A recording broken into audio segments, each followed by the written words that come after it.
aquí vi que Salvador nos comentó que tenía algún inconveniente por ahí, que estaba teniendo algún otro asunto. Entonces les pregunto a ustedes, ¿me escuchan? ¿Tienen audio? ¿Sí ven la presentación? Muy bien, muchas gracias, Salvador.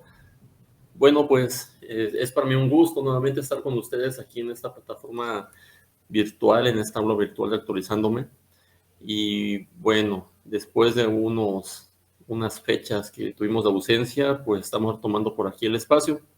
Y el día de hoy vamos a hablar un poquito acerca de un tema que, pues bueno, tiene que ver con el registro público de comercio, ¿no?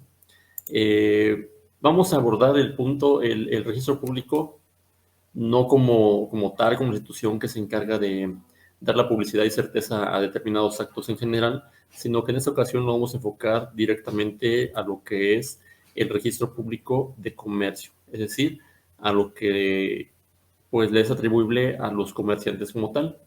Bien, entonces vamos a comenzar la presentación del día de hoy. Voy por aquí a cambiar de diapositiva. Y bueno, primero que nada, delimitando la parte de entender quiénes son los comerciantes, pues el propio Código de Comercio nos comenta el Código de Comercio que se reputan en derecho comerciantes quienes las personas que teniendo capacidad legal para ejercer el comercio hacen de él su ocupación ordinaria como primera fracción. Si nosotros analizamos de este punto, esta primera fracción de ese artículo 3 del Código de Comercio vigente, pues podemos entender lo siguiente, que los comerciantes son entonces aquellas personas que se dedican habitualmente a ejercer el comercio, que de manera ordinaria ejercen actos de comercio. ¿Y qué quiere decir esto? Que aquella persona que se dedica a vender dentro de un determinado giro o a prestar alguno de los servicios también como tal mercantiles que se prevén en el Código de Comercio, en el artículo 75, y que lo hace de manera constante, que lo hace de manera cotidiana, pues entonces se entiende como tal un comerciante, ¿no? El segundo punto, la segunda fracción, nos menciona que las sociedades constituidas con arreglo a las leyes mercantiles también se entenderán como comerciantes. ¿Qué quiere decir esto? Pues bueno, tenemos por ahí la Ley General de Sociedades Mercantiles que nos menciona también cuáles son las que se consideran mercantiles. Y por ahí tenemos en el artículo 1 de esa ley que se le van a denominar mercantiles a quienes, pues a la sociedad de nombre colectivo, la sociedad en comandita simple, en comandita por acciones, anónima, la de responsabilidad limitada, las cooperativas como tal, y por último, pues las SAS, ¿no? Son las 7 sociedades que la Ley General de Sociedades Mercantiles nos menciona que se entienden como mercantiles, ¿no? Y por lo tanto, pues de ahí partimos para otras sociedades que están reguladas en algunas otras leyes en específico, como podría ser la de seguros y fianzas, la de grupos como tal, que otras, las sociedades financieras pues populares, las cooperativas de préstamo, bueno, un sinfín también de sociedades que en realidad toman como base la sociedad anónima. Pero bueno, eso es otro tema de otra charla quizás, pero sin embargo toman como tal la figura o la base de la sociedad anónima y por lo tanto entonces quedan igual comprendidas dentro de lo que es ese artículo, ¿no? Dentro de las 7 sociedades que se consideran como mercantiles. Por último, en la fracción número 3, nos menciona esta fracción que las sociedades extranjeras y las agencias o sucursales de esta que sin embargo se encuentren dentro del territorio nacional ejerciendo actos de comercio, también se van a considerar como mercantiles, es decir, aquellas sociedades que nacieron fuera de nuestras fronteras y que sin embargo ya se encuentran ejerciendo actos de comercio dentro de nuestro país, pues también ahí se entenderán como mercantiles. Y bueno, ya después de ahí, pues viene también como tal quizás la domesticación de sociedades. ¿Y a qué nos referimos como la domesticación de sociedades? Pues aquellas sociedades que nacieron en el extranjero y que las estamos haciendo parte ahora de nuestro derecho mexicano vigente. Bien, previo todavía hay un proceso, por ejemplo, para obtener como tal esa calidad de de ser inscribibles dentro de este registro público de comercio que les estoy mencionando. Bueno, entonces, aquí este artículo menciona que estas personas serán las que se consideran como comerciantes. Sin embargo, también vamos a tener que analizar como tal que estas sociedades, pues entonces también tienen que desarrollar pues lo que son los actos de comercio o ejercer ese acto que a esas personas hace que se les considere como comerciantes. Pues entonces, ¿cuáles serán? Pues algunos de los actos que se encuentran comprendidos en el artículo 75 del propio Código de Comercio, que nos cita y nos menciona cuáles son aquellos actos que la ley considera como actos de comercio, aquellos actos, actividades inclusive, pues algunos títulos por ahí, ¿no? Como tal, algunos instrumentos. Bueno, dentro de los actos de comercio nos menciona este código que son todas las adquisiciones, enajenaciones y alquileres verificados con propósito de especulación comercial, de mantenimientos, artículos, muebles, mercaderías, sea en su estado natural o después de trabajados o labrados. Y bueno, nos damos cuenta por ahí, por ejemplo, de la naturaleza de este código, ¿no? De su, vamos a llamarlo así, de en qué época nació, ¿no? Y estamos hablando, pues, entonces también que es un código que, pues, por ahí lo tenemos contemplado, vaya, que es de 1800 y fracción, 1889, si mal no recuerdo, y entonces un código que pues ya como tal ya es muy viejo, ¿no?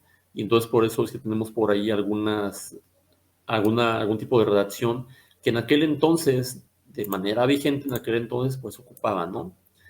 Por ejemplo, seguimos las compras y ventas de bienes inmuebles cuando su propósito se haga con especulación comercial, es decir, que se haga de manera pues habitual para poder obtener un beneficio económico.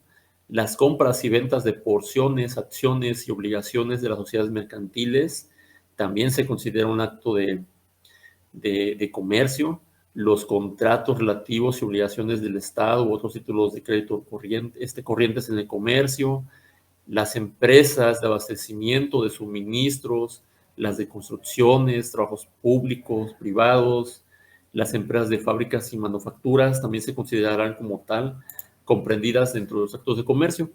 Así también las empresas de transportes, de personas o cosas por tierra o agua, las empresas de turismo, las librerías, las editoriales, las tipográficas, las empresas de comisiones, de agencias, de oficinas de negocios comerciales, casas de empeño y establecimientos de venta en pública en moneda, también se consideran comprendidas aquí. Las empresas de espectáculos, las operaciones de comisión mercantil, las operaciones de mediación de negocios mercantiles, las operaciones de bancos y todos aquellos otros contratos relativos al comercio marítimo y a la navegación exterior. Ahí se encuentran comprendidas dentro de estos actos de comercio. Bien, ¿qué más podemos encontrar? Los contratos de seguros de cualquier especie, los depósitos por causa de comercio, los depósitos en almacenes generales, eh, igual por ahí también aquello que va aparejado con todo esto, que son los certificados de depósito y los bonos de prenda, que también son precisamente eh, otorgados, ¿no? Comercializados, se puede decir, por los almacenes generales, los cheques, las letras de cambio, las remesas de dinero de una plaza u otra, entre personas, los vales, títulos a la orden, al portador, obligaciones de los comerciantes, obligaciones entre banqueros, entre comerciantes, los contratos y obligaciones de los empleados de los comerciantes en lo que concierne al comercio negociable, que los tiene a su servicio, la enajenación que el propietario cultivador haga de los productos de su finca o de su cultivo, operaciones también comprendidas dentro de la Ley General de Títulos y Operaciones de Crédito, cualquier también otro acto que se comprenda como tal mercantil, ¿no? dentro de esa naturaleza,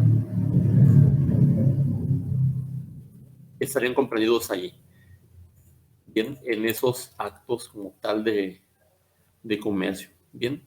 Entonces, como tal, podríamos decir que los actos de comercio, pues en realidad son bastantes, son muchos. Y entonces, ¿qué obligación tiene, por ejemplo, un comerciante que realiza estos actos de comercio?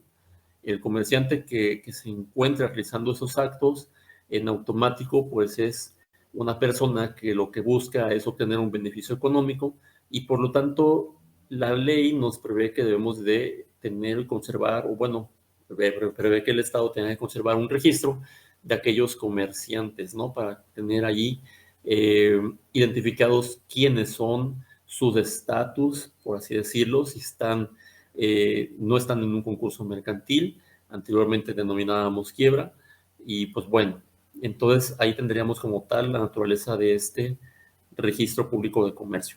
Las obligaciones de los comerciantes, entonces, ¿cuáles serían aquellas obligaciones? Primero que nada, tenemos que inscribirnos en el registro público de comercio. Ahí también tienen que inscribir los documentos cuyo tenor y autenticidad deban de hacerse notorios. ¿Y cuáles serían aquellos documentos que deben de hacerse notorios? Ah, pues bueno, algún tipo de poder que a mí, que yo tenga que otorgar o que me hayan otorgado y que sea para poder darle agilidad a mis actos de comercio, a mi actividad comercial, ese poder entonces es inscribible.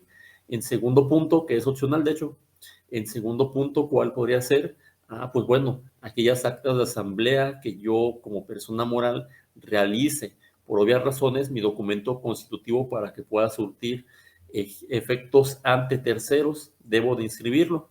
Entonces, una vez que yo, persona moral, otorgo mi documento constitutivo, acudo al registro público de comercio para poderlo hacer válido, para poder perfeccionar ese acto y para que mi sociedad no se considere como tal, quizás hasta cierto punto de vista, irregular. Entonces, una vez que yo empiezo a realizar alguna modificación estructural a este documento, a esta empresa, a esta sociedad, pues entonces también tengo yo que celebrar mis actas de asamblea e inscribirlas. Hay algunas actas que no se inscriben porque los actos no ameritan como tal una transformación dentro de la sustancia de lo que es la empresa y que sin embargo únicamente son informativos y algunos que sí se inscriben porque afectan como tal el contrato social que se dio al momento de otorgarse pues la primera Asamblea General de Accionistas, que es la Asamblea Constitutiva. Por lo tanto, entonces, aquellos que sí modifican la estructura como tal o el objeto de la sociedad, la naturaleza de la sociedad como tal, entonces son inscribibles y aquellos que no, pues no son como tan inscribibles. Sin embargo, una, un cambio de administrador que en realidad no afecta a la estructura de la sociedad, no me dice la ley que deba yo de inscribirlo, pero sin embargo, si yo voy a aperturar una cuenta bancaria con este nuevo administrador, si yo voy a otorgar un contrato como tal con este nuevo administrador que está en un acta de asamblea que no se protocolizó, que no se formalizó ante un notario o un corredor público, no va a surtir como tal los efectos. Bueno, sí va a surtir los efectos, pero la autoridad, el banco, el comerciante, el prestador del servicio, aquella persona ante quien nosotros vayamos a ostentarnos, es muy probable que no tenga la certeza de que ese documento sea válido, ¿no? Que sea cierto. Y por lo tanto, pues buscamos siempre agregar dentro de esos documentos algún acto que sí sea inscribible para poder tener el documento inscrito en el registro público y se le dé como tal esa certeza, ¿no? Por así mencionar. Entonces, hay documentos que son inscribibles y documentos que no. Documentos entonces que deben de hacerse notorios, como esos que les comento. Bien. Después, enseguida, mantener un sistema de contabilidad conforme al artículo 33 también de nuestro código. Y pues bueno, yo creo que ahí que debemos de considerar que los sistemas, por así decirlo, de contabilidad, comparando a nuestro código, que no es por decirle que es viejito, pero sin embargo, ya los sistemas de contabilidad, que por ejemplo antes llevábamos el libro como tal, el libro diario, el libro mayor, en un